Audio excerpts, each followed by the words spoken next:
what's going on?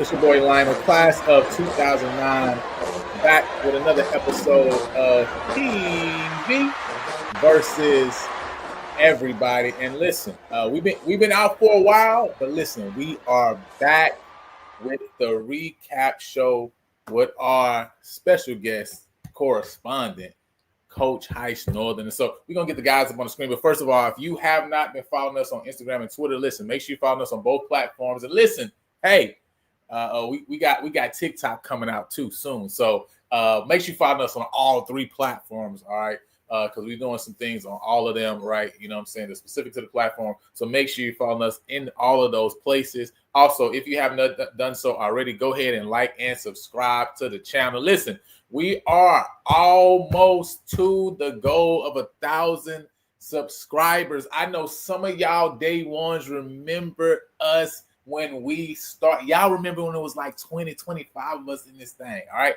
We're almost to 1,000 subscribers. All right, we've been hitting our goals each step of the way. And so, hey, if you're watching the show and you watched us multiple times and you haven't subscribed to the channel, bro, go ahead and subscribe to the channel. Go ahead and show some love. All right, go and push us up past that 1,000 subscriber mark, because that's what we're looking to do, man. And so, hey, at this time, you already know what we got to do. We got to show some love to the home team. So you already know, man, first and foremost, we got to show love to that boy, none other than PV alumni Jeff McKissick. All right. See, he is a Texas licensed loan officer with Fairway Independent Mortgage Company. And listen, he'll help guide you seamlessly through the home buying process. And listen, I know many of y'all out there, y'all been looking for a spot of your own. All right. You've been looking for a spot of your own. You know why you want a spot of your own? Because you see what's coming, right? You see what's heading down the line. You know what them Panthers about to do. And so you like, hey man, I need to make sure I got a spot of my own. So that way I can watch, right? You know what I'm saying? I can watch what is going to come week in and week out from Panther Nation. All right. And so if you want to do that, man, you got to get with my guy, PV alumni Jeff McKissick, because he'll make sure, man, to have that loan in place. Because again, many of us are unaware of our credit score, our true financial standing, but he'll help guide you seamlessly through the home buying process and make your dream of owning a home achievable sooner than you think. All right. So don't delay. Talk with Jeff today so you can be in your home tomorrow. And listen, after you get that loan in place, you already know you got to hit your boy up. And I'm going to make sure, right? Listen, my job is to partner with you and partner with God, because just as sure as he got a mansion in heaven. And listen, John 14 say he got a mansion in heaven just for you. But just as he has a place for you in heaven, I believe that there's a special place for you and your family to reside while you're here on this earth. And so listen, we're going to partner together. We're going to find you the home of your dreams. And after we do that, hey, you already know, man, we got to hit up my man, Neil Harris. And listen, when you're thinking big about your home purchase and want a thorough assessment of your biggest investment, you owe it to yourself to contact Big. That's Blueprint Improvement Group. Big provides home inspections in the greater Houston area and is owned and operated by proud PV mechanical engineer alum Neil Harris. He has experienced inspectors who use advanced tools and techniques to assess every aspect of your property from the roof to the foundation. So visit thinkbig.com or text 713-259-0673 to book your home inspection. Support the team that supports the team. All right, listen, support the team that supports the team. And listen, after we talking about supporting the team that supports the team, listen, I also got to let y'all know, hey, listen, we got a barbecue cook-off that's coming up for the benefit of Willow Ridge High School, all right? They've been doing this annually, year in and year out, in order to raise funds, all right? And so if you think you really like that on the grill, all right, you a barbecue master, you a pit master, you got to hit up Big Z, all right? Make sure you hit up Big Z if you're trying to be a vendor and to be a part of this. Be a part of this Willow Ridge Barbecue Cook-Off fundraiser. All right, it's going to be going down on Saturday, October 4th. It's from 12 p.m. to 6 p.m. right over at Quail Green West Park. So make sure, again, hit up Big Z if you're trying to be a vendor, right? Or if you say, man, listen, I just want to donate to a good cause and help the individuals, right? Help the young men, the young ladies, right, in this local community, Houston area. Then hey, hit up Big Z, right, and make sure you get yourself a vendor spot for this barbecue cook-off that's going down on October 4th, 2025. 5. And listen, with that said, y'all already know, man, what we're getting into tonight, man. It's week 4. We got the recap show, and I can't do it by myself, right? I can't do it by myself. I got to bring the brethren up. All right. Coach, Mr. Carey. Hey, man, how y'all doing? It's been 2 weeks. So give me the synopsis. How your 2 weeks been? Oh, I was still on mute. It's been a tough 2 weeks. We've been waiting, and now we're in the meat of what we're bound to do. Come off that hill. Coach Northern, how's your 2 weeks been? You see, it's been going pretty good. I went to the Rice game and called that. And man, I'm gonna tell you one thing about it. I was disappointed actually because I didn't see any barbecue pits or boil pots when I went out there to the game. I told the guy, like, man, I gotta find something, a barbecue, a rib, a chicken wing, a drumstick, or something somewhere. But it was I couldn't find it on either side of the stadium. And then I was fortunate enough to go to the game this past weekend versus Northwestern State, and found a few things out there, but it was a good game, for the Panthers. And we still got to do something to get some more seats in that stadium, because to be honest, once again, 2 weeks in a row, I was disappointed in the crowd of I just say Prairie View lightly on both games. And then the other thing too that I thought was rather funny, I don't know how Rice got 22,000 people. They said it was 22,000.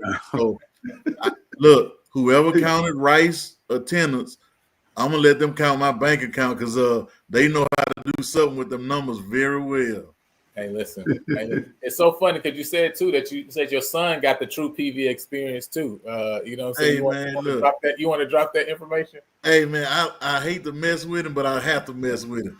So during I'm doing the game in the visitors press box, radio room, and with about, I don't know how many minutes was left when Northwestern scored that last touchdown. Where the guy from Prairie almost intercepted it. I said, hey, man, you still here? I want to see you before I go back home. He was like, man, I'm just walking back in the dorm room. He said when Prairie went up 10, he pretty much thought the game was over. Then when I told him who scored the touchdown for Northwestern State, he was like, no, not that guy. It was like the slowest dude on the field. They have been messing up all game for North. I think he had 2 or 3 fumbles. Yeah. And that's who ended up scoring a doggone touchdown to make it a 3-point game. So I had to mess with him about being a true Prairie View fan, though. Oh, man, so bad. You know what I mean? But with that said, hey, listen, all the true Fairview fans are happy right now because listen, we got a point, we got a +1 on the left side of the column. And so you only can be happy with that. But we're gonna talk about that. We're gonna get into that game. But first and foremost, just want to look at it. And obviously in the SWAC this past week, didn't have a lot of games going on, right? So not a lot of games to review and to look at. Obviously, we just mentioned that 27-24 victory of Prairie View over Northwestern. We're going to get into that real quickly. Bethune-Cookman, 35-9 winner over Edward Waters. This one was interesting because Brian Jenkins was actually named the new formal head coach, right, of Edward Waters. He had an interim tag up to that point. And it was interesting when you looked at the little video they dropped, Edward Waters dropped. He actually became Bethune-Cookman head coach obviously a few years back, and his first game was against Edward Waters, right? You know what I mean? And so I kind of like the little video they dropped. It definitely would have been great momentum if they could have got the job done, man. They would have been a real movie then, right? You know what I mean? Movie story ending. Obviously, wasn't able to get the job done, right? Bethune-Cookman handled business 7-0 at the end of the first, 14-6 at halftime, and then the big quarter, which is the third quarter, 21 points scored, right, to really put it out of reach, right? And so end up putting 35 points. And I think, look, when you look back at that game last week, that South Carolina State essentially, right, had the game. I mean, the game was over in the third quarter, right? I mean, they went up, I think, something like 41-10 or something, right? So the game was over in the third quarter, but in that fourth quarter, Bethune got rolling last week, right? And we didn't get a chance to talk about that game. But I think that helped when you look at this week of them being able to see the ball move, of being able to put the ball in the box, as Coach Jackson calls it, right? I just think it's just building momentum. So now you see them come out this game being able to put 35 points on the board. And I think it's going to be good for them, right, as they now get ready to start going into SWAC play as well.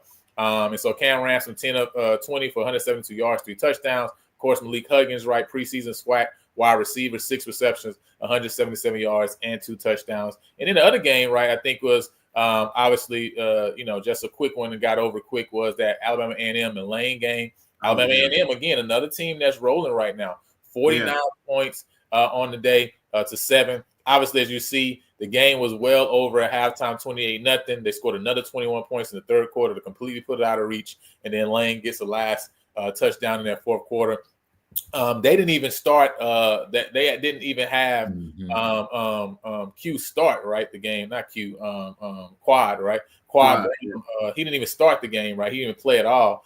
So Hanley took the majority of the snaps, 15 to 28, 205 yards, and 2 touchdowns. Of course, you see Nero there with 7 carries, 69 yards, and 2 touchdowns. And they kind of took a page out of Jackson State's book, right, against Tuskegee last week when they basically set down Morgan. They set down not only Quad, but a couple other starters, right, still able to get the job done against Lane. Coach, what is, when you look at these 2 games specifically, what's the mindset, I guess, from the coaching staff of why you would say, hey, I want to allow these guys to sit or to get rest versus, right, maybe allowing them to have a chance to come in and play the game and roll a little bit? Because in the case of somebody like Jacoby and Morgan, I can understand Quad Brown a little bit more than Jacoby and Morgan, because maybe it'd been good for Jacoby to play a half and see the ball get in the end zone like you saw Cam Ransom do in the game before against South Carolina State, because up to this point, Morgan hasn't thrown a touchdown, right? You know what I'm saying? Even if you look at some of the receivers that Jackson State has, I know they got a lot of guys there in that room. Well, right now, that receiving room hasn't been getting fed, right? And so even they sat down in this game. So what's your thoughts on maybe the philosophy behind that from a coaching standpoint of maybe why you would sit guys or why you would let certain guys play in games like that are going to be lopsided? Well, you don't know if it's going to be lopsided or not, being honest with you. So part of it is it going to help this guy to, like you say, see a basket go in? You may try to do whatever you can to make sure you get him one pass and touchdown, or it may be a certain guy you want to see score. But other than that, you have to look at the health benefits. If it's any lower extremity injury, then you probably want to say, nah, I don't want you to play, especially when you're dealing with those ankles and you running your quarterback. If you're a power read or zone read team, then you don't want to put a kid in harm's way to extend the extent of the injury or recovery time as well, because everybody really about to get into the meat of the SWAC schedule. If not this week, then next week. So like I said, you don't want to put a guy in harm's way to mess himself up or mess your team up. And then, like I say, you're looking at yourself like, man, why did I do that? So that's one of the things as a coach, you have to look at what kind of start you want and then what's best for the whole team, not just that one person. Yeah. No, that makes sense. Mr. Carey, any thoughts on that? Yeah, I agree with Coach Northern. You really don't know how it's going to turn out. It's more about matchups than the division level of the team. And sometimes those Division II teams can give you a tough game. But like he said, if you have somebody you needed to rest, then I think it's a good idea, because you start – well, I guess there's no more non-conference SWAC games left. But you have only conference games except for a couple of games here and there. So it is good to have you guys at full strength, because I understand what you're saying. It would be nice to get them some reps just to keep them, warmed up. But, the rest is a little more important to have them ready to go, like a ankle that might be a little tender, or, a little thigh bruise you might have, and you need a couple more of those ice baths. It really helps on that end. And those are the kind of games you kind of want to just get out there and make it happen. But I know BCU didn't sit anybody, so they didn't want to take any chances. So, wanted to see if we could get done. And when you think about that one, right, you also got to think about what happened and what transpired last year, right, with Clark Atlanta coming in and beating them. So Right.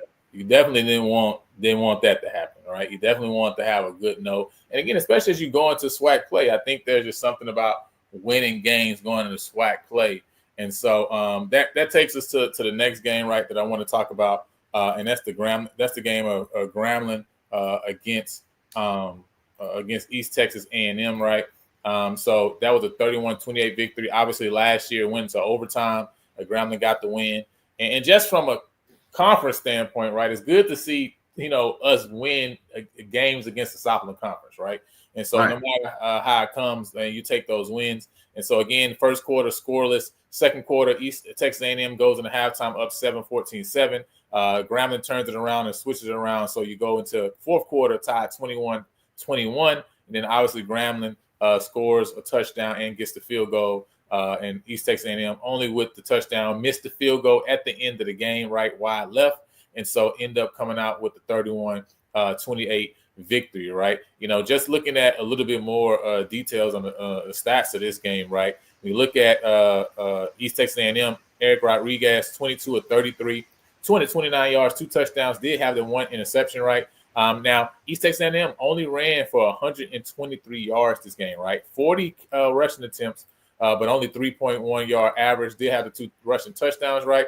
But listen, I think as a defense, you'll take that, right? Running for under 130, only 3 yards an attempt. I mean, I think you got to take that if you're coming from the side of Grambling. And then you look at what they were able to do on the ground: 28 carries, 142 yards, 5.1 yard average, and 3 touchdowns. Hey, listen, 5 yards a carry. That's two of them, and we got a first down, right? Mm-hmm. I think you'll definitely take that. Of course, T-Set, 14 to 26, 179 yards, and a touchdown, right? And so he did well to help move the ball down the field for Grambling. And again, only that 1 interception as far as the turnover is concerned, and no other turnovers for either team. Penalty-wise, I know there was 6 for 47 for East Texas A&M, Grambling 5 for 40. And so not a heavily penalized game, right, for what we've seen before in the SWAC. Something interesting, though, time of possession, East Texas A&M 36 minutes to Grambling's 23. So that was definitely really interesting to see that they were able, even though they didn't run the ball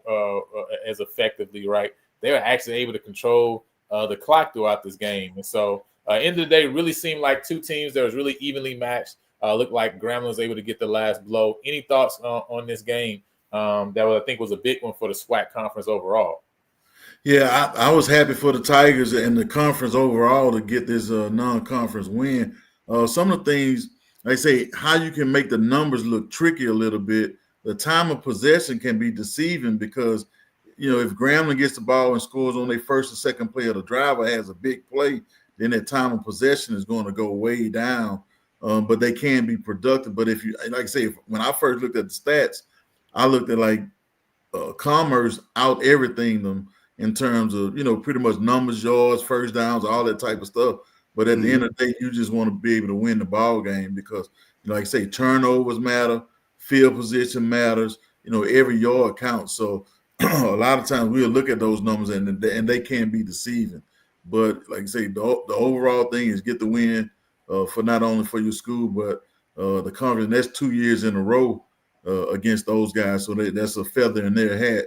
And Commerce is going to end up getting better eventually in that conference. So it's still, like I say, it can't be a mindset for Grambling. So like we know we can beat those guys when we play them. Yeah. And that's what I think really helped because the first half, they were a little nervous because Commerce kind of jumped on them a little bit. And the quarterback was looking good. But like you said, they didn't run the ball as well as they wanted to. I was surprised to see the time of possession slanted toward them, but they did make more first downs than Grambling. Yeah, so that kind of helped them keep the ball. And 6 of 14 on third down. Grambling was 2 of 11 on third down. So if you add that fourth down, that's 3 of 12, right? So it's still very low efficiency wise. And so, but that the turnover is huge, right? Because at the end of the day, right, you give that turnover away to Grambling, and it gives them a chance to now turn maybe a scoring drive into one that you don't score, and now they can put points up on the board. And I kind of have a little formula in my head, coach, that I go with. It ain't, this ain't Chat GBT and nothing like that. You know what I mean? But in my mind, I look at every 100 yards. I look at that as like, hey, I'm expecting like 8.5 points. That's kind of how I look at it in my mind. Then you kind of like, you move back and forth based on, well, did you turn the ball over right? Did you field goal?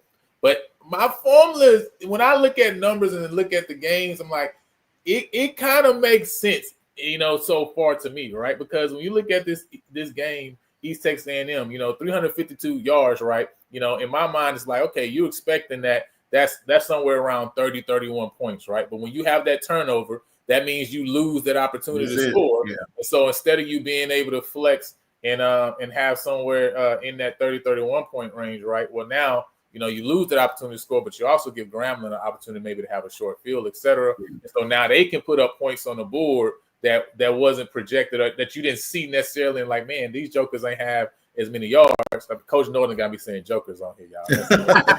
They ain't had that many yards, right? But they were able to score because of the turnover, for example, right? And so it's really interesting to see, when you look at it and think of those things. But for Grambling's perspective, right? You got the win, of course, in the first game of the season. Of course, Ohio State was Ohio State. You had the scare at Kentucky State, right? I mean, this is call it what it is, right? It was a scare. And listen, if that Joker just go ahead and run 2 more yards, that's a loss, right? But at the end of the day, if Grambling moves forward and goes through and wins the West and gets this SWAC championship, nobody gonna be thinking about that game no more. That's the thing. That's the thing about close wins, right? And so now you go from there to now beating East Texas A&M. And I don't care what you want to say. It's a Southland school. It's an FCS win. You got to be feeling good if you coach Mickey Joseph to be able to say, hey, my guys have been able to get over hump, be able to fight. Yeah, they were down. You know what I'm saying? We didn't control the clock, but we got wins. And so how do you think this Grambling team feels as they now come into the game we're going to talk about a little bit later, the State Fair Classic in Dallas? Look, it's best to coach after a win than a loss. I'll tell you that much. Look, they listen different a little bit, and they take constructive criticism much better after a win, because you can look at the film and it's obvious a guy didn't do what he was taught or what you had been working on. If you win that ball game, he'll take that as, okay, coach coaching me up. If you lose that ball game and it's close, it's like coach don't care nothing about me. He just tearing me down. They don't care about, all they care about is wins and losses. Yeah, that's what you're supposed to care about. But the way they listen is totally different, I guarantee. And the thing about it, with Prairie winning that game last week, there's going to be more attention that they're going to pay to everything that's been being said to them, plus the fact of losing to Prairie View a couple times in a row. That's something that don't sit well in Grambling, Louisiana. I can tell you that. Right. Now let's get into the Prairie View game from last week. Again, only 4 SWAC games this past week. And so again, 27-24 victory against East Texas A&M. First quarter ended 7-6. Northwestern State had a bad snap on. I think, man, Prairie, we talk about it all the time. Maybe the first bad snap we've seen on special teams in a couple of years. So it's pretty good though to not have bad snaps for a while, but definitely had a bad snap. So didn't even get to kick that one. So 7-6 into the first quarter. Again at halftime, 17-10. Great 2-point conversion play. Anytime I see them in 2 tight ends, with 10 yards going in, I'm happy because I think they got some great plays, out of that 12 personnel set. Then in the third quarter, of course, the game was 17-20 PV up. And then, of course, both teams trade touchdowns in that fourth quarter. The first one, 27-17, and then the one you talk about when after your son had left, which was just a long third down play that the safety just got a late break on, and really more of a prevent style defense, right? And then the guy just beats everybody else to the house, right? So at the end of the day, though, the game 27-24 victory. Again, when you look at first downs, 19 PV, 14 for Northwestern State. Third down efficiency, Northwestern State 5 of 13 on third down, where also 1 of 1 on fourth down. Prairie View 3 of 12 on third down, 2 of 3 on fourth down. Right, so that third down efficiency is something that you definitely want to definitely get better with. Now total yardage, right? 320 yards for Northwestern State, 500 yards for Prairie View, right? And something that I said, right, really kind of reminiscent in the sense of the Texas Southern game of the first game of the season, where we also outgained Texas Southern over 100 yards, right? Almost 150 yards, right? Total offense. Yet the game was close. That game, because of penalties, right? 150 yards penalties. And then this game, right, passing 156 yards passing, 12 of 21, 148 for Prairie View, 15 of 23. Both had an interception thrown. And then also, and this was really where the game was won for Prairie View, 164 yards rushing for Northwestern State, right, on 32 attempts, 5.1 average, and 352 yards rushing on 41 attempts, 8.6 yard average. I mean, completely crazy, right? Of course, penalty-wise, 4 for 35 for Northwestern State, 4 for 50 for Prairie View. Also, both teams had a fumble loss, right? So 2 turnovers on both sides of the ball. So they even there. And then time possession, Prairie View, of course, with the time possession, 33 to 40. When we look at some of the individuals, right? Chase Bingman with the big coming out party, right? 18 carries, 180 yards, a 10-yard average, right? Of course, Lamaje McDowell, 14 carries, 104 yards, 7.4 yard average, and the 2 touchdowns. And of course, Tevin Carter was 7 for 56 on a touchdown. Of course, the big one coming to get that first score of the game, right, on that big 50-yard run, right, right down. I saw that coming. I was like, I saw no safety in the middle. I was like, they about to run this guy across, and he about to run this QB power right down the middle.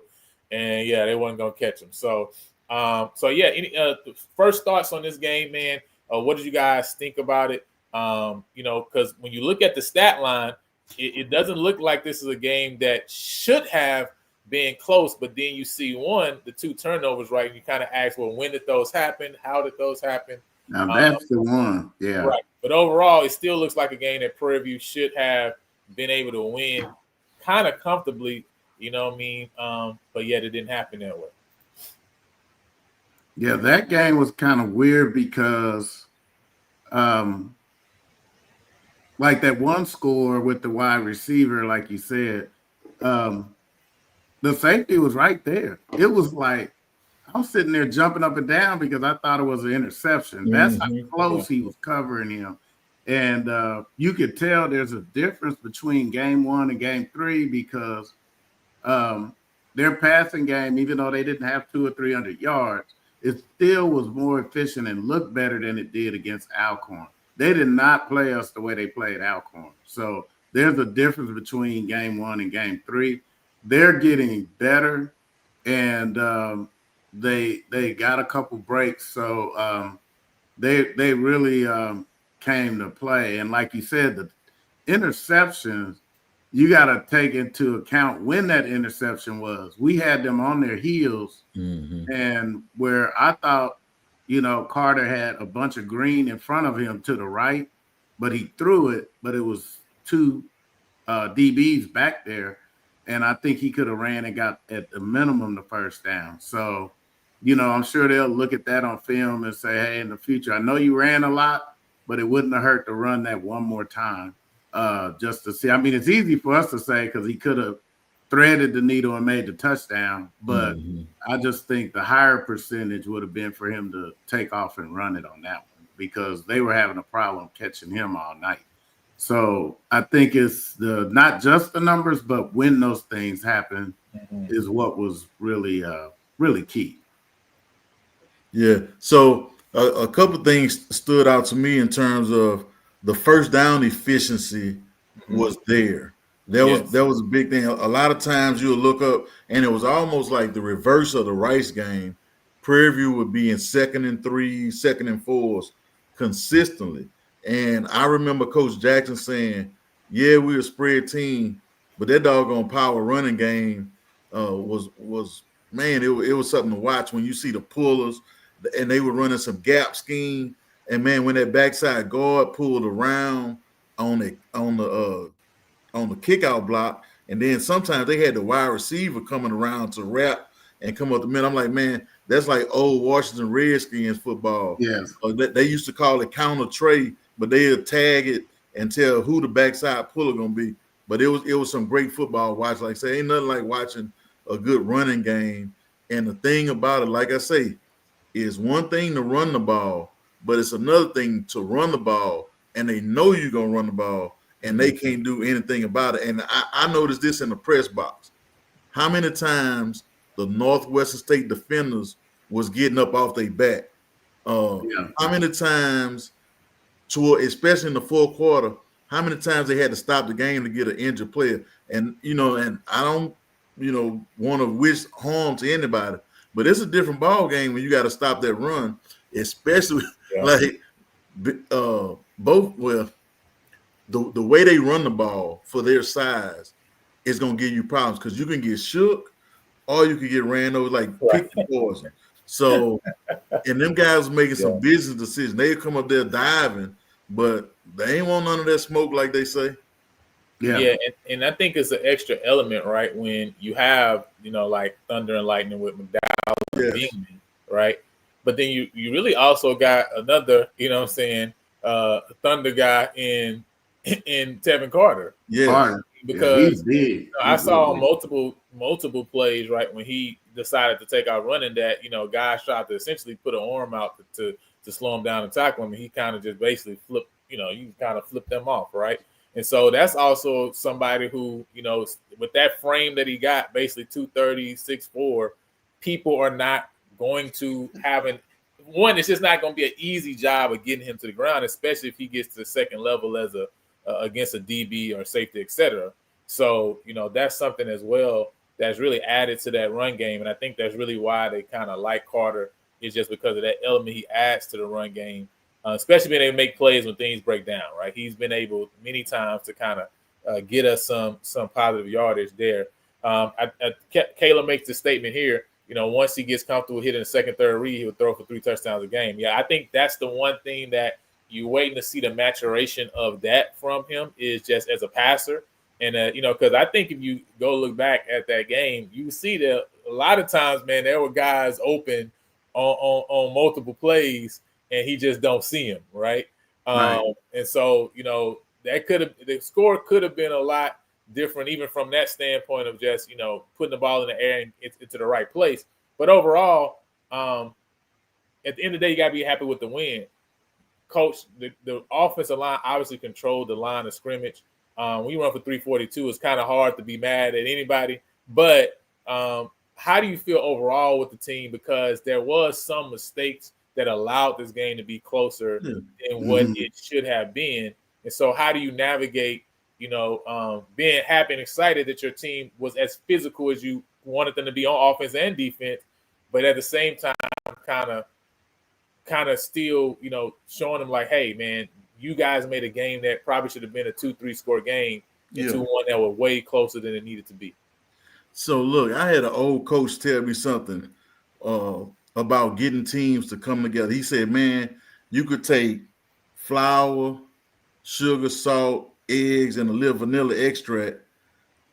You gotta, in order to make a great cake, you got to mix that up. And sometimes it don't mix all the same. So it's going to take some time to mix it up and get it together. The other thing you have to do is apply heat to it in order to make it taste good too. So I think and people don't want to hear that anymore in football. So, they getting some heat applied to them, as well as they still mixing and gelling. I'm going to tell you something. I ran into big number 75, and Jeremiah.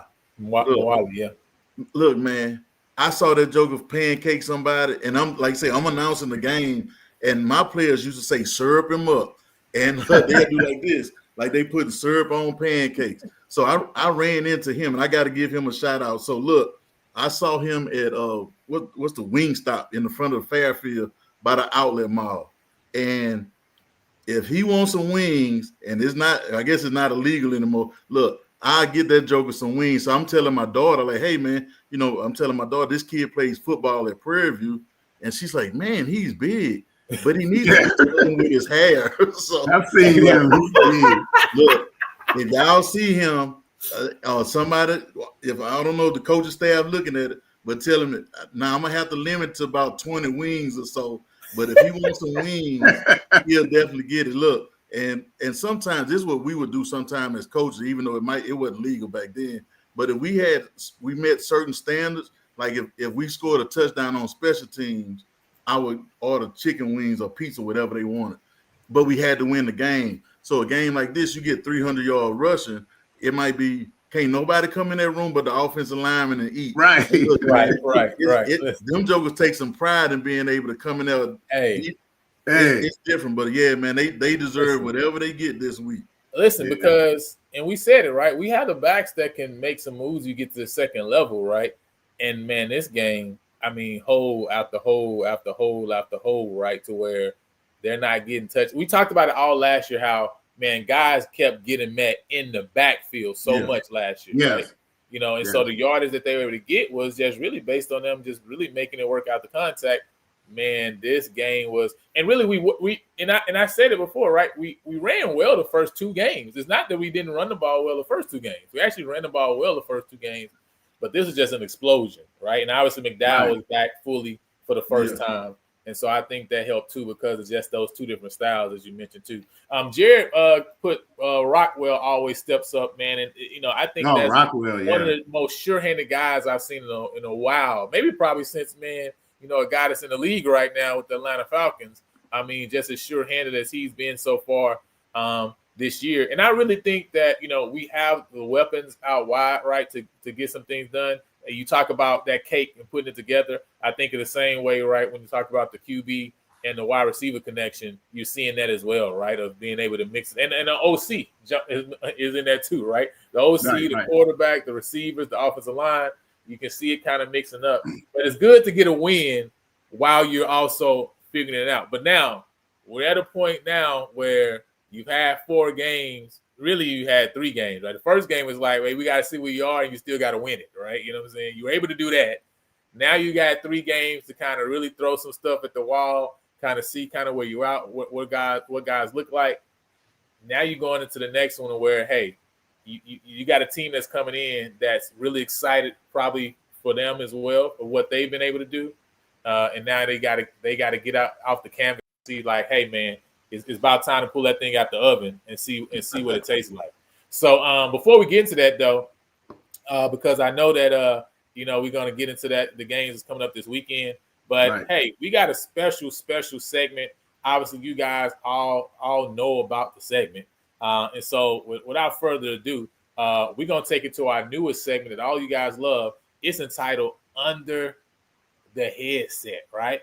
Under the Headset. And so on today, we're actually going to be going through and walking through pre-game walkthrough and alignment by numbers, right? That's what we're going to look at for our pre-game walkthrough. I mean, for Under the Headset segment. So Coach Northern, man, it's on you. Take it away. All right, if you can you put the diagram of the field up? Okay, so a couple things that go on. So whenever we play, the college field is lined differently from the NFL field. So one of the things that we do, especially when we play at the neutral site games, because we don't know how the field is going to be marked, is usually the offensive coordinator, quarterbacks coach, head coach will walk out there with the quarterback first and foremost to make sure he knows where the play clocks are on different end of the stadium. So just say I was at the Rice game, they had 1 clock low and 1 clock high, and you have to pay attention to that as a quarterback, knowing where those play clocks are, because in some instances you get rushed, the call may come in late, you checking, you see a defense, the next thing you know, coach running over, calling timeout. But sometimes I would say that's on the quarterback. First is on the coordinator to get the call in on time. Then it's on the quarterback to know where the clock is, to know if he needs to speed up, get the guys to the line in a hurry, you know, those types of things. But a lot of times with everybody going, for the most part, no huddle, you don't have to worry about that as much. So that's one thing that we do in pregame warm-ups is walk the field with your quarterbacks and look where those play clocks are. The other thing that we do is will go through the field with the defensive players and primarily the safeties and the DBs and talk about where the hash marks are. So in the NFL, if you look at that field where the goalposts are, can you take me off and just put the field up and I'll talk for a second and make the field bigger for everybody to see it? Can you do that? Well, so, all right. So if you look, you see the NFL, this is a pro stadium goalpost, and the hash marks are 18 feet, 6 inches wide, the same as the goalpost in the NFL game. In a college game, the hashes are 60 feet wide. But if you look at the numbers, so this is an NFL field. The NFL numbers are higher from the sideline because the NFL games are made for TV. So they want you to be able to look immediately and see where the ball is. That's one of the reasons why those numbers are up so high. And those numbers are the same size as the college numbers. So you see the NFL numbers, that's one thing we'll talk about. Then you see the little dashes that are below. If we're looking at the sideline to the left, you see the 10, the 20. You see those dashes. That is put down because that's where the college football numbers are. So as we're teaching our players defense, we call it bottom of the numbers. If you're looking from the left side of the screen to the field, the bottom of the numbers is going to tell you one thing. If a wide receiver lines up at the bottom of the numbers, he's usually going to run some in breaking route. If he lines up in the middle or the top of the numbers, he's usually going to run an out breaking route because he still has to leave himself space to get those routes in. But now you'll see some people that'll line up, they use all 53 and a third yards of the field. So we'll tell our guys, if he lines up at the bottom of the numbers, don't go all the way out there because he's going to come back to you or they're throwing him a screen. So it's just different. And then you see the hash marks are different too. So the hash marks in a college game are, I want to say 60 feet if I'm 60 feet from the sideline. So it's a little bit wider for the guys to defend. So, sometimes if we say we're going to line up in cover 2, I'll tell my guys, use the hash marks. That is your landmark. And I would tell guys, if you get a concussion, look at the goalposts because the goalposts don't move. So you look at all those different landmarks to tell you where to align. Then it may change if the ball is on the hash to the wide side of the field or the ball is on the hash to the short side. So it's different things like that a lot of times that will dictate how wide a guy lines up. And I was looking at the game last night. The safety from Northwestern State was lined up 22 yards off the ball on some play. So I don't know if he was just scared or what, but I've never seen a safety line up that way. But there's some things that we talk about knowing that's going to help you play fast. Like I say, I wasn't the fastest guy in the world, but I could figure out, okay, the ball is on the hash, the fullback is offset to the field, then 9 times out of 10, the ball is going that way.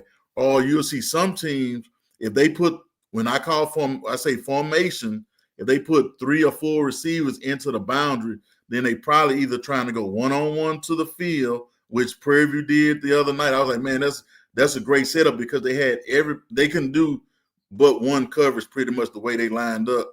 And they took a shot and he made a great play down the sideline, but he didn't leave himself that much space.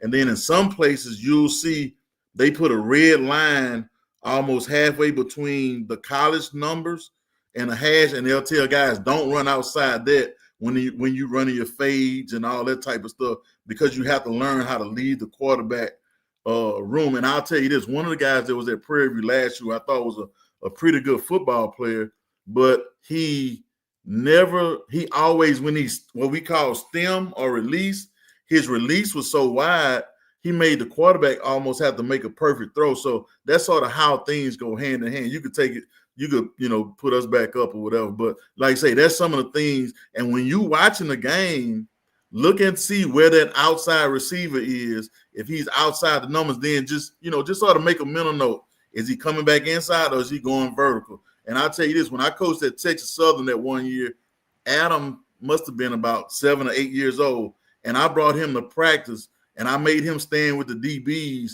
and I say, Adam, when you see where the guy line up, tell those guys where he gonna run. And it was like, Coach, how you know? I say, man, I'm telling him the same thing I told y'all. If he below the numbers, he gonna come back to you. If he middle of the numbers, he going vertical. If he on top of the numbers, he leaving himself room to go outside. So it's amazing if a 7 or 8 year old can do it, but y'all can't do it. And they like, nah, Coach, you told. Like, nah, man, watch the game, watch the routes, and it'll make you a better fan sitting in the stand. And then y'all gonna be sitting up there saying, "Oh man, he ain't leave the quarterback no room up there." So that's simple football.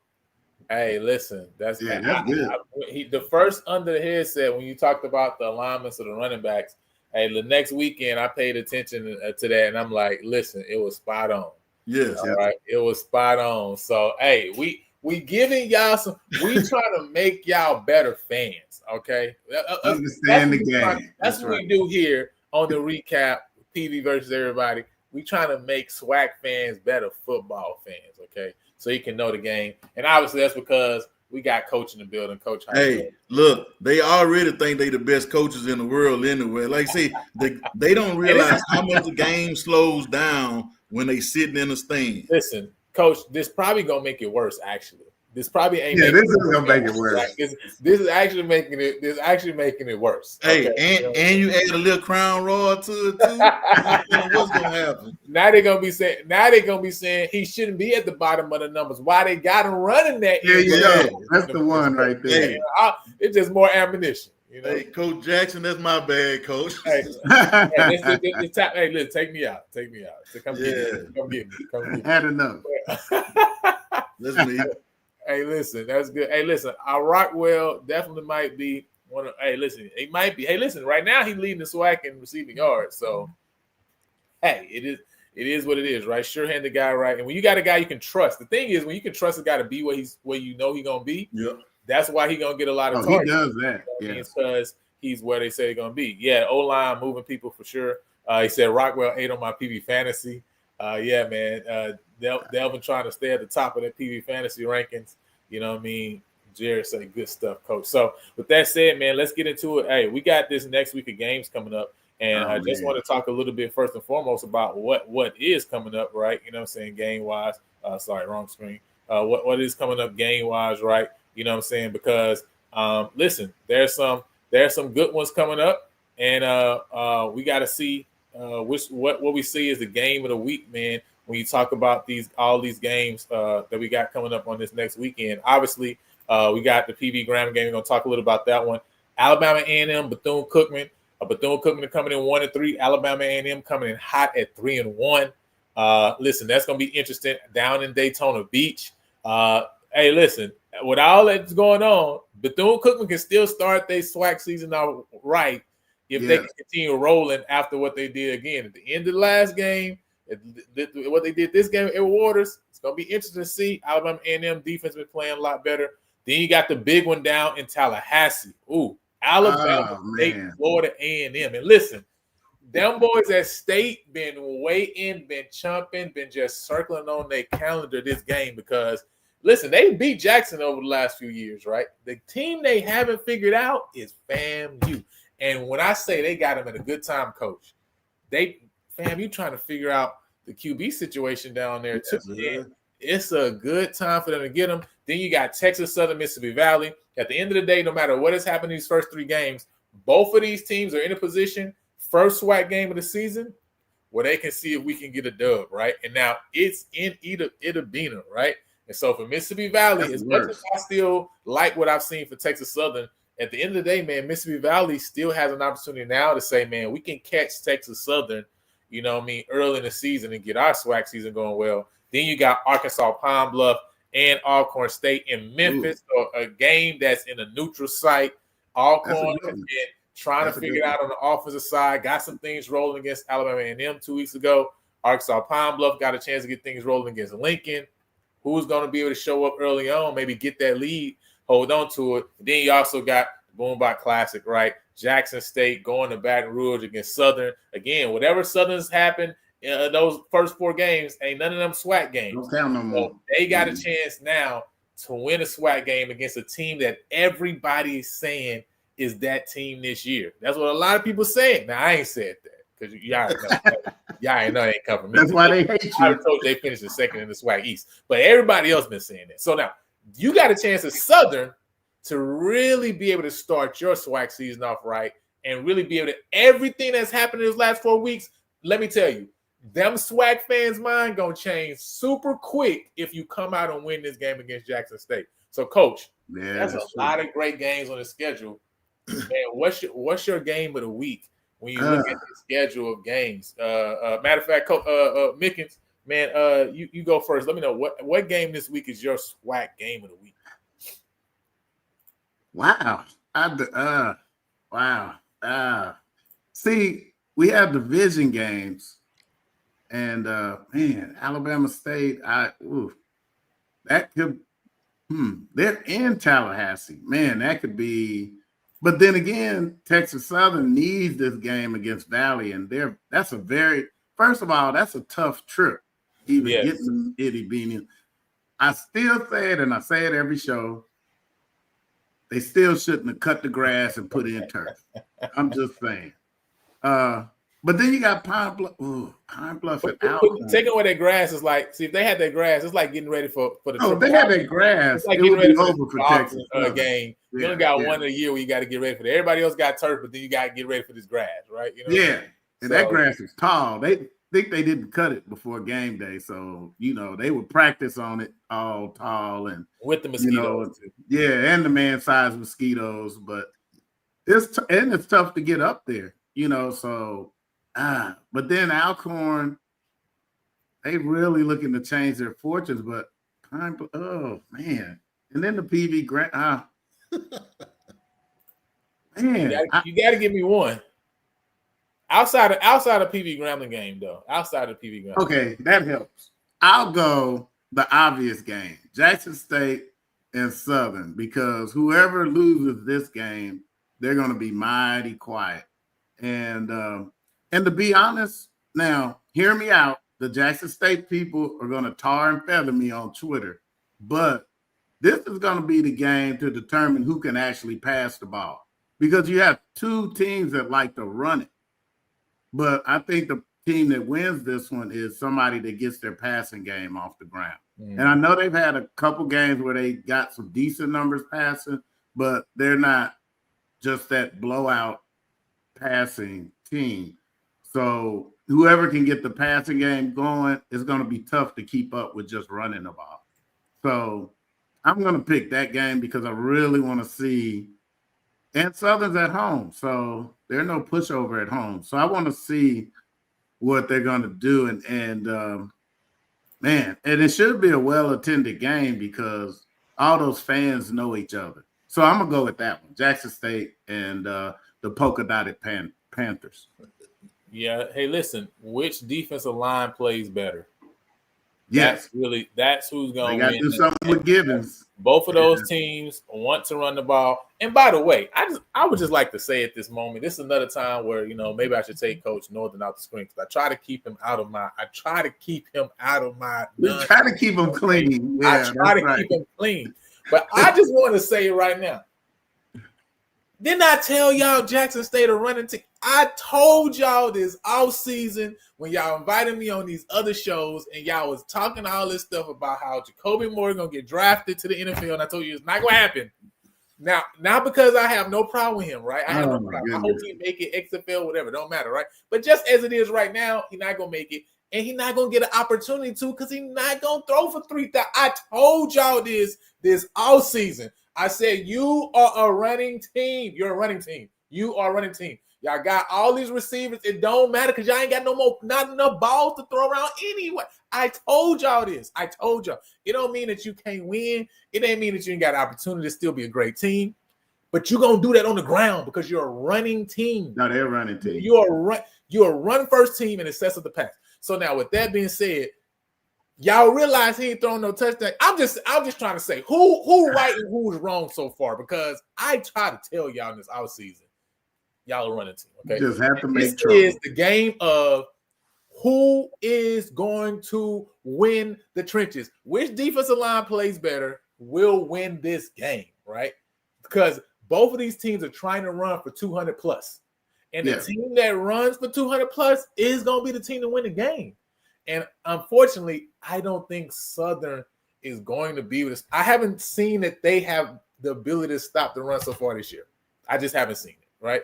And now you're going to get a team in Jackson that has a seasoned offensive line, right? That has quality running backs. Yep. I just don't think Southern can handle that consistently for 4 quarters, right? No, they're going to beat them up. In and out, right? I don't think they're going to be to keep them. Coach talked about first down, and that was one of my keys to the game with us against Northwestern. First down success. I don't see them keeping Jackson in second and longs, right? And so because of that, I just got to get a nod to Jackson, right? And again, when you talk about Southern and Jackson, or you talk about Southern's offense, they're also limited when it comes to the passing game. And so if they can't make big plays over top that makes Jackson have to soften the box, it's not a lot of room for Trey Holly or for the guy from Jacksonville State, forgot his name, right? It's not a lot of room for them, you know what I'm saying, to get it in. So, that's my thoughts on that one. But I think that is a good game of the week. Coach, what's your game of the week? The Southern in me want to say that game. I had a tough decision to make. Was I going to go to Baton Rouge and watch that game, or was I going to take my son up to the State Fair Classic up in Dallas? So I decided I'm going to the Dallas game, just to sort of make sure his trip is enjoyable. I'll call the game, with Mike Prince on Open Mic Network, and it gives me a chance to see a lot of people. I really, like I say, if I had to pick anywhere that I lived before, I go back to Grambling yesterday. So I mean, but I'll tell you this, man, riding in the State Fair on a bus with the team is by far one of the best experiences I've ever had as a football coach. It's something special about that ride, and you seeing the people with the black and gold and the purple and gold. So my game of the week is going to be the Prairie View Grambling game because I'm going to it. But other than that, the Southern, the boombox class as they call it, that would be any other week. I would say that's going to be number one. But I mean, it's going to draw people from all over. It's heated, and I think the thing that makes them so heated, they exactly the same. They don't want to admit it, but both of them have great tradition in football. Both of them are a little bit in the hood or hood-ish, hood adjacent, but they don't want to say that.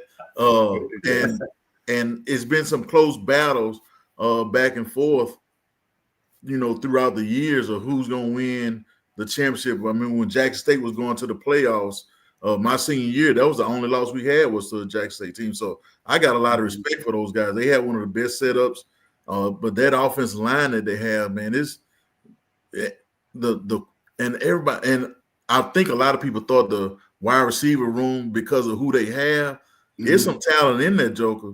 But if your bread and butter and winning is about running that football, they got what you need to run the football. That offense gonna travel because they're gonna bludgeon you a little bit. Yes, they are.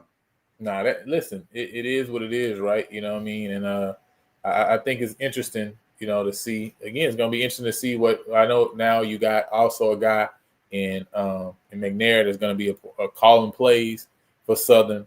And so I know that's going to be interesting to see kind of what maybe wrinkles that, he adds in kind of just how he puts a game plan together.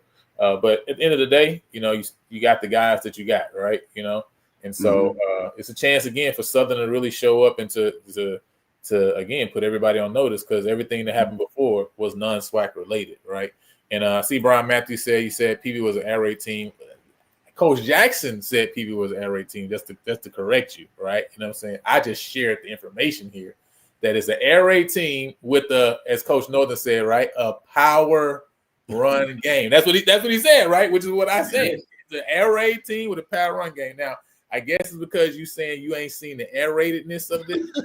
Hey, listen, that I'm with you too. All right, I'm looking for the air raidedness as well, right? But now, I will say, like, it's guys running open though, right? You know what I mean? So it ain't not the air raid because the guys ain't getting schemed open, because I've seen some of them running scot-free. It's just right now we got to get everybody on the same page, right? And then you're going to see the air raidedness of it, right? But until then, right, you gonna get bludgeoned too. All right, you know what I mean. I try to know not my nonsense, but you gonna get bludgeoned too by this 352. I'm gonna just call us the 352 from now on, since that's what we running for. All right, y'all know what when I say 352, you know I mean that running back room and that old line. All right, at Prairie University, that 352. All right, but with that said, you know what I mean. Listen, another game is Alabama State FAMU. This is my game of the week. Oh man, this one, because I think it's you kind of got to get a nod to Jackson based on what you've seen so far in that game. Obviously, I think the Grambling Prairie game is huge, right? Because both of those teams are coming in now, feeling on a high. So for the SWAC West, just as you saw Texas Southern game, this is another big game for Grambling if they can again get a win here. Obviously, Prairie will go up 2 games in the SWAC West if they win this game. So that's a huge game for sure, and we're going to talk about that in a second. But this Alabama State and FAMU game right now for Alabama State, after these last couple years of them being really propped up, as I called them last year, draft night, Caitlin Clark was what I nodded them, right? Because they had all the hype, right? Well, it's time to see if they can put that hype to if it can be manifested, right? And this is really the game for it to manifest, right? You know what I'm saying? Because they have an opportunity now with the FAMU. It's like FAMU is coming in this game staggering. That's the reality. And so the real thing is, if you don't put FAMU out before they realize they're in a fight, and they wake up and realize they're in a fight, ain't no guarantee that they ain't still got a solid right hand. You see what I'm saying? Like, them jokers still can knock you out, right? You get what I'm saying, Coach? Like, either you gonna put them out their misery early and like really put your foot on their neck and not allow them to get a chance to really breathe. I'm telling you, Alabama State, if you allow FAMU to stick around into the third quarter and it get late, man, it might be trouble. Because as much as they still trying to figure on the offensive side of things, they still got a solid defense, right? Yeah. You know what I mean? And so you let them stick around if you want to, it's going to be trouble. But I think Alabama State they've been waiting for this, because this is the one that they've said, man, this is the hump we can't get over. We beat Jackson before. We haven't been able to take care of FAMU. And so I'm excited for just this weekend in general in SWAC football. These are some great games, period. I mean, even when you talk about the Texas Southern Valley game, you talk about the Palm Bluff Alcorn game, there's really intrigue all up and down. Even we didn't even talk about the Alabama A&M and Bethune game. I think there's intrigue all and up and down this schedule, right? A SWAC schedule this week. And so it's great to have something like SWAC TV to be able to go up and watch all of these games, right? But before we get into really breaking down the Graham and Prairie game and get out of here for the day, obviously we got to go to everybody's favorite segment. You know what I'm saying? Y'all already know what it is, man. It's none other than Northern Lights, right? You know what I'm saying? This is gonna be Northern Lights, all right? It ain't Southern Lights, you know what I'm saying? Northern Lights. Northern Lights, right? You know what I'm saying? And so, Coach, at this time, obviously, we talked about the top 5 offenses that you face, right? This week, man, we're going to be talking about the top 5 defenses that you face. And so, at this time, Coach, man, I'm gonna allow you to, man, go and take it away. So I'm gonna just talk about some of the top defenses that I've seen, that I had to coach against lately. So, and I just grouped them up by either head coach, defensive coordinator, or school with the coaches involved and maybe some of the players. But I'll start off with Grambling when Coach Rod Broadway was the head coach. He had Coach Cliff Yoshida, who coached me at Southern, was the defense coordinator at Prairie my last year. He had this thing where he would go somewhere, and the very first year when he came to Southern, we won the championship. When he went to Grambling that first year, they won the championship. So he had a very simple philosophy of how to do things, and that defense that they had at Grambling was pretty doggone special with Coach Rod Broadway and Coach Yoshida there. Then you got to add the North Carolina A&T version of their 4-2-5 defense. So Rod Broadway was a head coach.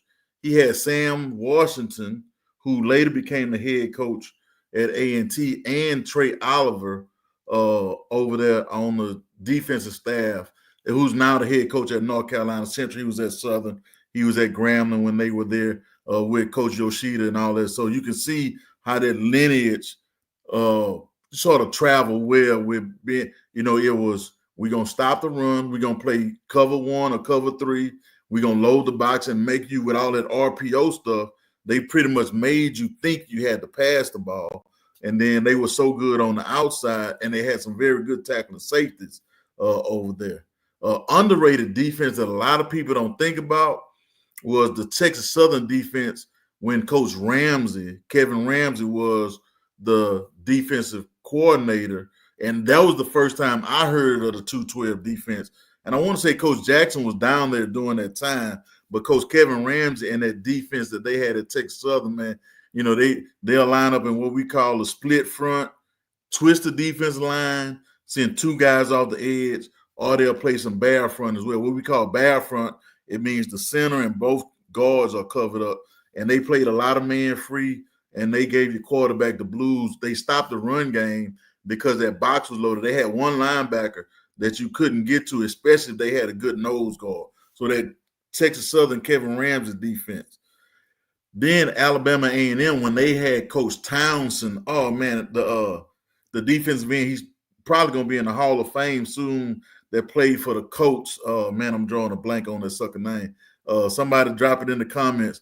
But he played for the Colts. So we had a kid at Grambling. We played at A&M twice. Brandon James, we call him Bruiser. That joker made All-American because we played him twice and didn't give up a Mathis. That's him. Yep, my sister. Thanks, girl. Mathis. And, man, all that joker did. But, man, he did the same thing. Loaded up the box. They were going to run bullets A or bullets B. When we say A and B, that means they were going to blitz up the A gap with the linebackers and send the tackles to the B gap, or you're going to send the tackles inside and the linebackers through the B gap. But Bronski Towns, I have a lot of respect for that guy because after we would play him, he'd always, he liked what we were doing on defense, and he would come over and talk to me after the game. I got a lot of respect for him and that defense that they have. They stayed good a long time, from coming from D2 to, playing us in a championship game a couple of times when I was in Grambling. The Alcorn defense, when they had those couple of championships with Coach Hobson, Sid Thornton was the defensive coordinator. He's now at Tennessee State. But Sid, I would probably say, was one of the top 2 or 3 assistant coaches that I had worked with. I had been in the game a good while when I worked with him at Texas Southern, but just some of the thoughts that he had about defending things. He was a double spiel guy. He wanted to force everything to the outside, where I was a spiel and box guy. So we merged that. But that joker, just the terminology that he used and how he could make stuff simple for guys. And what they did at Alcorn was very good for those championship runs. And last but not least, man, I got to throw my defense in there, because if not, some of my boys going to kill me. People started talking about the Purple Haze defense, and 2 years in a row, every game we didn't set a goal of knocking people quarterbacks out, but we went 9-1 one year. The one game we lost, we didn't get to see the second string quarterback play. So it became a mentality, guys, we got to make him through pain or confusion. We got to see the second string quarterback. So we had some pretty good defense, and we would challenge guys to say, look, we want to try to outscore our offense some games, which we did. Or we would say, I don't want to hear anything about, coach, we tired, the offense going 3 and out. I say, well, if you so doggone good, then you score the football, or you take it back and give it to them in good field position. And they bought into that. So it's a little bit more than 5, but I think arguably those are some of the top 5 defense within the last, I'm going to say 2000. Now, if I go to that 95, we played Jackson State. Man, Jackson State had some Fernando and Marlowe. Man, they had some jokers. Picasso Nelson. Look, Picasso led the nation in interception. I finished second to him my senior year in interceptions that year. So, man, Picasso played in the Senior Bowl. But man, they had about my senior year, I think they had 6 guys play in the NFL, not just get there, but they played in the NFL off that 95 Jackson State defense. So I'm gonna wrap it up with that. But I think that's a good list right there because everything going to offense, but I think that's some good defense that we've seen lately in the conference. No, I definitely think that's a good listen again, man. That's Northern Lights with Coach Ice Northern. All right, y'all already know, man, how we do. Getting him to put Coach Northern under the spotlight. So, Kerry, man, what was your thoughts on these guys that Coach Northern brought up on these different defenses? Yeah, those were good defenses. I was around long enough to see those, so definitely hit some high points on those defenses because everybody wants to fly around now, and everybody's looking at offense, but those really good defenses really help some of those teams get over the hump. And I remember that old school Jackson State defense. They were really, really good. So they were tough to run and pass on. So, yeah. Yep. They were sending defensive linemen and DBs to the NFL like it was a manufacturing spot for the jokers over there one time. Like it's a manufacturing. Yeah, they were tough. Yeah. Man, with that said, man, getting into our last segment of the evening, talking about the upcoming State Fair Classic game, right? Just a little bit of the leaders, Xavier T-Set, right, 665 yards, 6 touchdowns, only 1 interception, I think, which is big for them too as well. Cam Peters, 379 yards right now. Tevin Carter is the starting at QB, and so I think he's a little bit under 379 yards, I think like 360 something, right, with 2 touchdowns and an interception. Then obviously running backs, you got Eaton at 27 carries, 168 yards, 2 touchdowns. Bingman 54 for 328. Receivers 200 yards for George. Rockwell for 346 on 24 catches, which is both are leading the SWAC right now. And then obviously sacks, 3 for Robinson. Bryce Cage also has 1.5 sacks, as well as leading Grambling in tackles at 18. Trevor Randall leading the Panthers in tackles at 29. He also has a forced fumble recovery, also has an interception, also has a sack. So he's definitely putting up some potential all SWAC numbers so far on the year, man. What's your guys' thoughts first and foremost when you think about this game, and what are the keys to this game for both of these teams? Whoever gonna be able to run it and not get the big penalty that calls a score, bring a score back or a big play back. But it's gonna be highly emotional. I'm looking forward to be there. But that run game, and I don't think people understand when we talk about power run game. I'm in an enclosed box for the last game, and man, when them guards was pulling backside and kicking out that end, I could hear it through the glass. I can say, man, it's a special feeling when you can hear football. But man, I think the running game is going to be most important, and then because the running game is going to be so important, who could win maybe 1 or 2 matchups outside vertically in the passing game. And this is a funny game because also who gets the lucky bounce? In this game, it's usually somebody running behind you, hit the ball, and it's out, and also on that power run, everybody has to participate. I know I like my meat eaters, and I show people the picture I took with McDowell, and they are amazed how big that running back is. I'm like, I'm not big, but I'm not a little guy. And I mean, he looks like a lean defensive end standing next to me because you can't tell in the game because the linemen are so big, but people don't realize how big of a running back he is, and we really missed him in the game. But on that power run, everybody has to participate because that one run, Randy Ojo, number 9, shout out to him. Oh, yes. Man, he made a great block. Great block. Yeah. The receivers definitely were in the run. And I think one big difference between this game and, say, the Texas Southern game is, and they talked about it, right? We got a couple holding calls on the outside, right, with the tight end or wide receiver. And, Coach Jackson talked about going out, right? And we're looking at those things.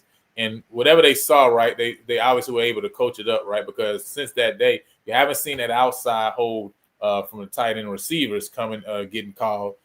In this game, they were able to really be able to get into the run game as far as really being able to block. Probably also talking to the running backs about, man, how to run off those blocks too as well, Yes. so that way you don't put your guys in a bad situation and cause a holding penalty, right? But they did a great job downfield too as well. And so it looked like just the whole team all together took pride this past game and really saying, hey, man, we're going to put hands on you and we ain't going to let you go where you want to go, right? We're gonna take you where we're going to take you. It's interesting in this game, right, because obviously the first 4 games, some of these games are a little bit different. Obviously, you got like the Rice game for Prairie View where Rice obviously runs a triple option. And so I think they ran for over 350 yards or whatever it was, right? They're going to run the ball 60 times a game, right? You know what I mean? And so, they're going to put up numbers like that. And then, you definitely got to look at Grambling against Langston, right? That's going to be a little lopsided. Mm-hmm. But overall, right, where we at now going into this game, you're looking at the number 2 and number 3 teams rushing-wise, right? Prairie View averaging 190 yards a game rushing. Grambling averaging 171 and a half yards a game rushing. And then, again, right, Grambling right now only giving up 125 yards rushing, on the ground, right? And that's 3rd in the SWAC. And so regardless, again, they held East Texas A&M to, I think, 123, right? And so, again, we can talk about Langston. You can talk about, Kentucky State. But they held a LCS team to 123, right? And so kind of similar to that Jackson and Southern matchup, who's going to control the line of scrimmage and who's going to really be able to run the ball, right? We've done a solid job at controlling the run at PV, right? I think we look at that Texas Rio Grande Valley game, man. Through the first 3 quarters, them guys only had 70 yards rushing, and so they had the 2 big runs in the 4th that really one put them back in the game, right, and allowed them to take the lead. But up to that point, we had done a really good job against the run, right? Did a good job, a relatively good job at Texas Southern game too as well. And so I think it's going to be really interesting in this game to see what happens, in the run game and see how which team is able to run the ball and which team is able to control the line of scrimmage on the other side of things. And then also, man, listen, turnovers, because especially for PV side of things, in the 2 games we played, 3 games we played LCS opponents, right? We've outgained, our opponents in 2 of those 3 games, but both of those games were still one-score victories. And so when you look back at it, you say, man, really, it's on us. It's not really on them. It's on us that we allowed these games to be closer than they should have been. And so when is this team gonna have a complete game, right? Because I think you see a lot of good things from the defense. You see a lot of obviously good things from the offense, but you haven't seen them necessarily put together a full game yet. And so now going to be the 5th game in. This really would be the perfect time to see everything come together as one. And again, like Coach say, see what the cake tastes like. Like pull it out the oven. It's time. It's ready to go. See what it tastes like. And I think this would really be a good game to see those things. We're not gonna be able to tell until it happens, right? But it's definitely gonna be interesting. But I really do think it's gonna be a real test, because you got 2 quarterbacks that also can use their legs with T-Set and with Carter. And so, man, it's like, hey, pick your poison, right? Which of these teams is going to really get it rolling? I think whoever gets started early is going to really be good for them. And so we're gonna really see, man. Everybody in the comments, drop your keys to the game for the State Fair Classic. What are your keys to the game for this State Fair Classic? What do you see that needs to be done in order for either one of these teams, right, to get the win and get the job done? Mr. Mickey. Yeah, I'm curious to see what we're going to do with the kickoff team, because other than kickoffs, that punter we have, he gets some really good lift on the ball and he kicks it high, and some good games there. But I think a little better on that kickoff coverage. Coach, what is your thoughts on that, right? Because we definitely had a some different thought process regarding that. Isaiah, start hot, clean up special teams, eliminate opposing teams, big plays, and play smart. That first game obviously didn't do well in the kickoff coverage. They have basically said essentially, y'all ain't gonna cover, we ain't gonna kick the ball deep then, right? You can't put the ball in the end zone.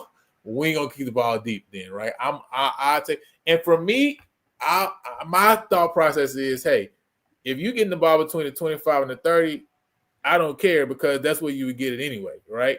Mm-hmm. So, but what's your thought process on that, right? Because we did have one that got kicked a little bit too short and gave him good field position on that one play, right? But I still would take that over the field position we gave Texas Southern in the first game. But the thing you have to understand is them jokers from Texas Southern was special, man. Yes. They could wake up right now, probably. You go get them out the dorm room and probably want some 4-4s and 4-5s. Right. So the strategy behind it, and I've been on both sides of it, is to try to kick the ball. You give the guy a landmark. You may say, I want the ball to land on the 25 to 30-yard line.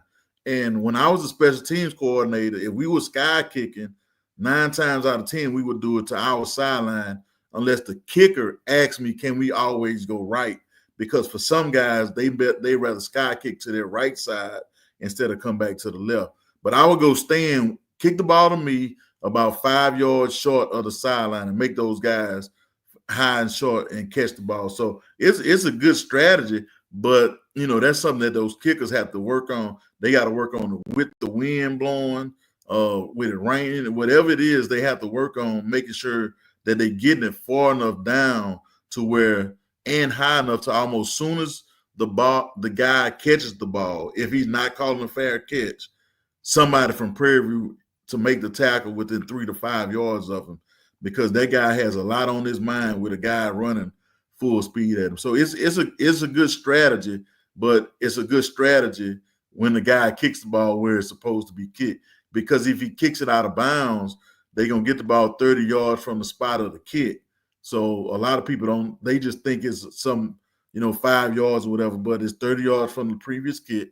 The other thing is, if he kicks it and doesn't get enough air on it, you can tell a guy to catch it and just go straight forward and then maybe slide before you get, and then you end up with the ball 35 or 40-yard line. So it's some strategy involved in that, but it goes down. It's like everything else. It boils down to execution. Can you get it high enough at the right spot on a consistent basis? But it is a good strategy, to be honest with you. Yeah, I just kind of feel like maybe you didn't even give them a chance, right, in any of the other games, right? And so we don't know if it's just TXU is special or if guys really can't cover, but they just like, listen, the analogy I used earlier, I was talking with Zay about it offline, and I was like, hey, the Bible say, man, if your eye offends you, pluck it out, right? If your arm offends you, cut it off, okay? Coach Jackson's like, listen, my special teams is offending me, and I hey, man. Hey, what testament that's in? I ain't no Bible guy, but what you got to think about what testament it is. That's the New Testament. First of all, now we in Bible study class. This is my forte. All right, these are the words of Jesus himself. Okay, you know what I'm saying? He say, listen, if your eye offends you, pluck it out. Okay, all right, you know what I mean. So if y'all want to deep dive into that, hit your boy up. Right, we can talk about it. But Coach Jackson, using the analogy, Coach Jackson say, listen, my special teams is offending me, and I'm gonna carry out the words of my Savior. And he say, I'm cutting that joke off. I ain't taking no chance. Listen, you not gonna beat me by returning the kickoff. If it's one way, I ain't gonna lose, right? It's like when I used to always say, every time I go to these little theme parks and stuff like that, they got all these rides. Every time I think about, they're like, oh, you want to ride this ride? So the thing I think in my head is like, now, if I die because I rode it, that would be a stupid way that's the most dumbest way to die, is falling off a theme park ride. Like, it's so anticlimactic. It's like you ain't try to save your wife. You ain't take a bullet for some kids at a school. You died because you got on a theme park ride. Like, that's the stupidest way to die. Coach Jackson's like, I'm not gonna be stupid and die off of somebody returning kickoffs because they can't cover. You can't cover and you can't kick the ball in the end zone. Kick it in the air. Yes. And it better go in the air 400 feet, and it better come down at the 25 to 30 yard line. That's where, and they better fair catch it. Okay, so I ain't got no insanity. That's insanity. Insanity. No, it is. Yeah. But anyway, oh man, that's so funny. He said start tagging me from now on, so I don't miss the show. hey, you don't have to. Hey, he don't miss boy. I wonder where he was. He don't miss any shows. I don't know what the notification bell. That's the problem. You need to hit the notification bell. For y'all out there who ain't subscribed, listen, we 3 subscribers away. Somebody out here watching right now and you ain't even subscribed to the channel. Hit the subscribe button. Hit the subscribe button. Stop playing. Hit the subscribe button. Stop joking. Crook, you need to hit the notification bell because that let me know you ain't hit the notification bell because that's why you ain't getting it. All right. So all y'all who been waiting for us to drop, if you hit the bell, we gonna know when we drop and when it come out. So said Miss Rector taught coach to trust his eye. All right. I spy with my little eye a team that can't cover by and by. Oh man, Will Wallace say Grambling by 3. He don't believe that, by the way. He really don't. He don't need As like Carrie say, no recess. You know what I'm saying? So yeah, man. With that said, any other thoughts, man? Before we go, obviously, I think this is gonna be a great weekend. I got a thought before you go. Since Chris want to show up, have him drop the score of the Jackson State Southern game. Oh, I like that. I like what you're talking now. Crook, go drop your score for the Jackson State Southern game this weekend. That's good. That's good. He said, "Will keeping it real." Grambling by 3. Will keeping it real. You know? Hey, Will. I was gonna say, okay. Look at that. If it's something that's crazy that you guys want to talk about on the either the Northern Lights or under the headset, I guess the easy thing to do is probably drop a line on Instagram or one of those social media forums.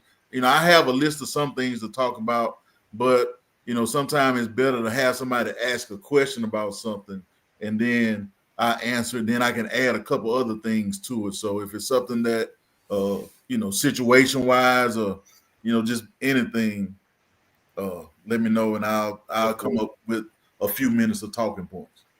Yeah. Hey, listen, y'all let us know, man. Hey, Under the Headset has been great so far.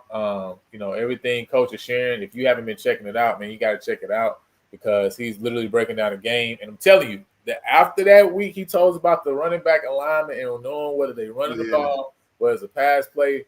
Listen, he was spot on. So now we about to check out this on top of the number. You know what I'm saying? The bottom of the number. We're gonna check that out this weekend and see how that goes. See if he 2 for 2. We're gonna keep building it from there. So again, if you want to grow in your knowledge, right? Because see, obviously, Crook know how to run the ball when they hand it to him. He know how to run the ball, but see, listen, like I've heard many coaches say, "Hey man, I can knock on the door down the street and find a running back." You know what I'm saying? But what I can't find down the street is somebody who understands the game enough to know that Southern ain't scoring 38 points this weekend. Okay. So that listen, hey, look, he'd have had one too many collisions back in the day running this ball. Okay, hey, he was gonna run over you. Now it wasn't no running around. He gonna run over you. I'm telling you, he had one too many collisions, and so now he think that Southern gonna score 38 points. All right, CTE is a real thing, guys. CTE is real. All right. So he said facts. He said, I ain't running over. I ain't running past nobody. I'm looking. Hey, listen, looking like McDowell. McDowell was like, people got in the game so used to Bingman trying to get around him. McDowell got in the game just boom, straight over him. Oh man, it's crazy, man. Yeah. So with that said, man, again, we appreciate all y'all for joining on. Again, if you got something that you want Coach to cover, you can again drop it in the comments in this video. Or again, hit me up, pvversuseverybody@gmail.com. Of course, PV_versus_everybody on Instagram and Twitter. And again, listen, about to get on TikTok too as well. So y'all make sure y'all are checking us out on all of those platforms. And with that being said, hey, listen, PV about to go 2-0 in SWAC play. About to go 2-0 in SWAC play. So we'll holler at y'all later. Atlanta is the land of the purple and gold. Gotta get there. Land of the purple land. Atlanta wins. Atlanta is the land of the purple and gold. Oh, the land of the purple and gold. Better get there.